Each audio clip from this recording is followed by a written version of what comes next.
Di mana letak keadilan Allah? Kalau ada orang beriman berbuat maksiat saat di dunia, kok bisa masuk surga saat di akhirat? Sementara ada orang tidak beriman, amal baiknya kelihatan banyak di dunia. Bantu orang, gak pernah mabuk, gak pernah bunuh orang, gak pernah macam-macam, suka bantu, suka nyumbang, suka macam-macam. Tapi dia gak beriman, kok bisa masuk neraka? Di mana keadilan Allah? Halo? Pernah dengar pertanyaan ini? Itu pertanyaan itu, kalau muncul sekarang, itu sebetulnya pertanyaan yang telat. 15 abad yang lalu, sudah ada pertanyaan serupa. Jadi kalau ada yang bertanya seperti itu, terima kasih Bu, Pak, pertanyaan bagus sekali. Itu diantara sekian pertanyaan Anda yang paling bagus untuk saat ini. Cuman memang agak telat pertanyaan ini. 15 abad yang lalu sudah ada yang bertanya seperti Bapak dan Ibu. Nah, siapa yang bertanya itu? Sayyidah Aisyah Ummul Mukminin radhiyallahu taala anha bertanya kepada Nabi, ya Rasulullah, itu si fulan belum beriman, tapi amal baiknya kelihatan banyak banget, suka bantu, suka nyumbang, suka ini, suka itu. Nanti di akhirat masuk surga enggak? Anda tahu, begitu pertanyaan itu muncul, yang turun langsung surah dengan namanya Al-Furqan. Ayat yang ke-23. Tuh. Ya, kalau Anda nggak belajar nih isi-isi di Quran, kadang-kadang tuh logika semacam ini kalau iman kita lemah itu bisa langsung jatuh seketika. Dan ketika jatuh pada titik nol, itu mudah diarahkan kemanapun. Banyak orang di brainwash kemudian, jadi pindah kemana aja.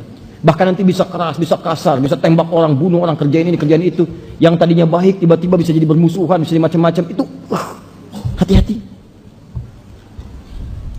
Wa qadimna idza ma 'amilu min 'amalin faja'alnahu haba'an manthura.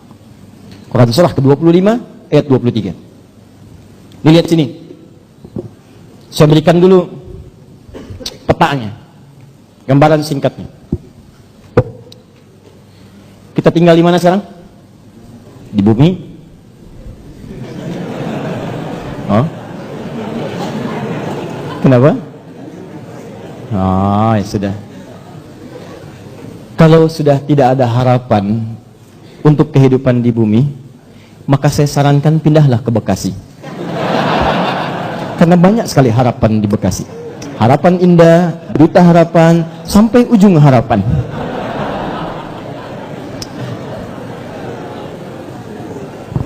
Sudah. Di bumi ini sifatnya sementara atau sementerus abadi? Karena itu sifatnya disebut dengan dunia namanya. Ad-dunya. Dunia itu bukan tempatnya, dunia itu sifatnya. Dunia.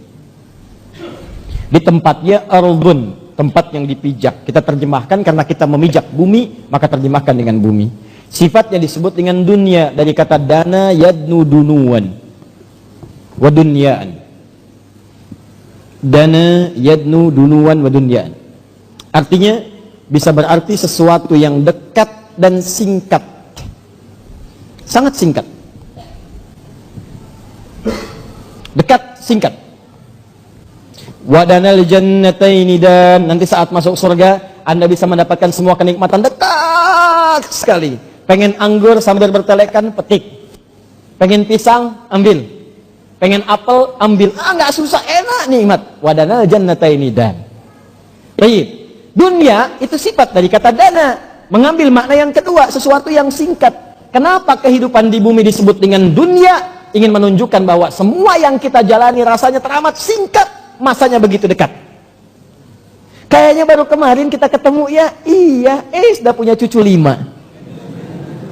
Kayaknya baru kemarin kita ketemu ya. Iya, sekarang sudah ketemu lagi sekarang.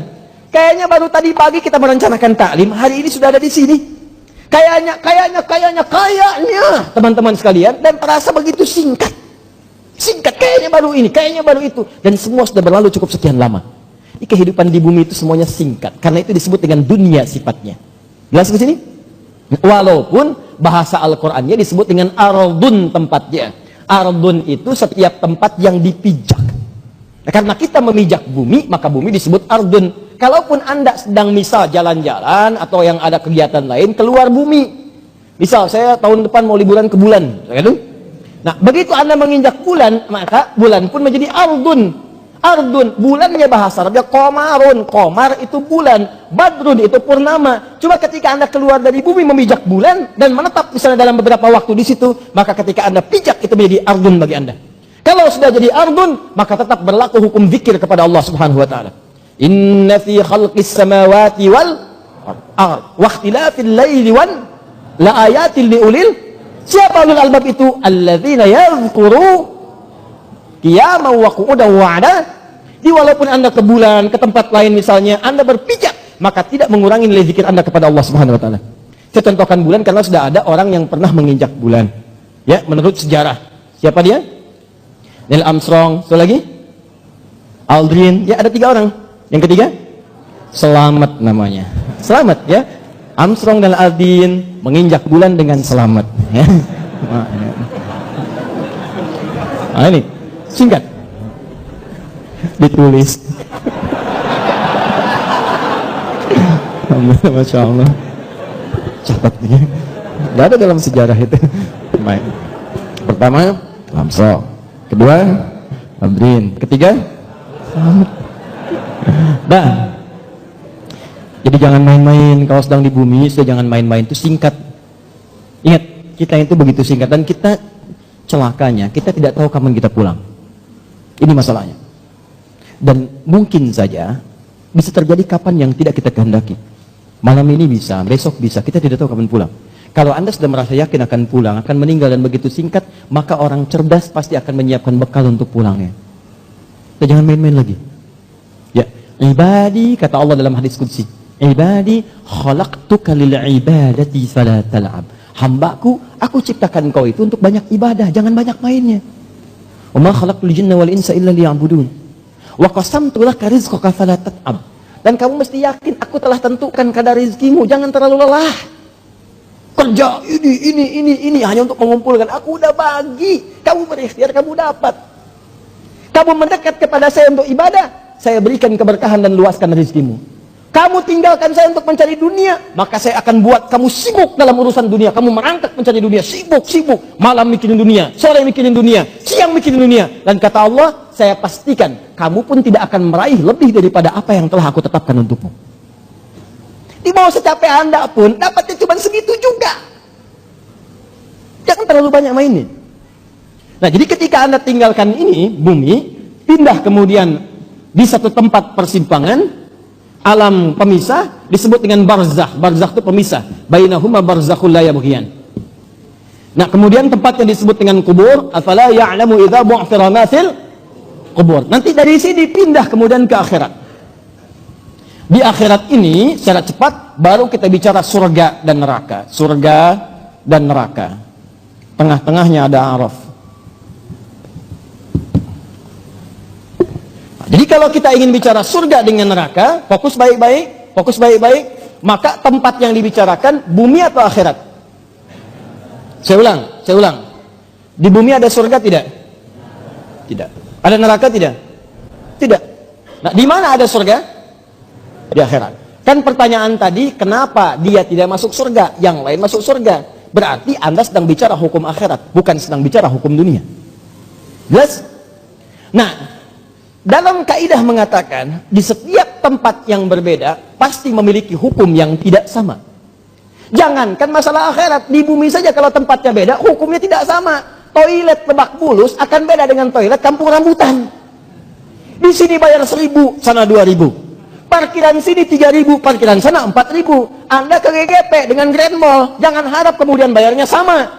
Saya dari GGP bayarnya segini, kenapa di sini beda? Kalau mau sama, Bapak parkir di Grand Mall sana. Bayarnya ke sini.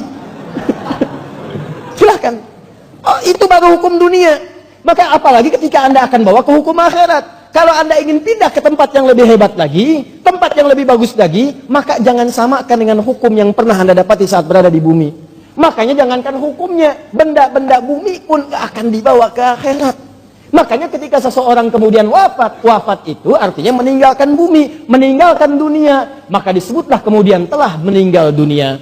Kenapa kalimatnya meninggal dunia? Orang sudah paham kok, wafat juga cukup wafat. Kenapa kalimat meninggal dunia dimunculkan? Maksudnya semua hukum-hukum dunia, bekal-bekal dunia akan ditinggalkan ketika dia meninggalkan tempat ini.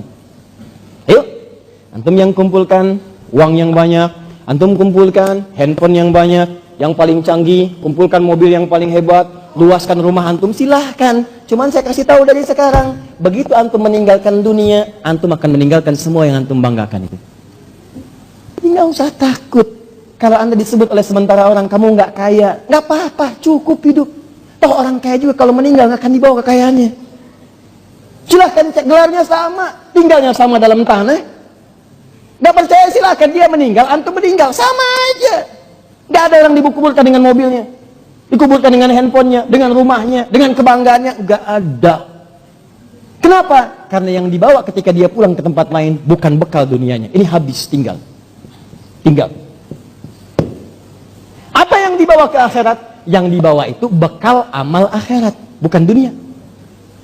Ini tidak adil kalau ada orang ke akhirat bawa bekal dunia, itu nggak adil. Yang adil itu siapkan bekal akhirat. Begitu kamu ingin ke sana, bawa bekal itu. Jelas? Nah sekarang persoalannya, apa bekal akhirat itu? Bekal akhirat itu cuma dua. Kalau ingin masuk surga, dua bekalnya. Satu iman, kedua amal soleh. Iman plus amal soleh. Ini caranya. Saya ulang. Satu iman, dua apa?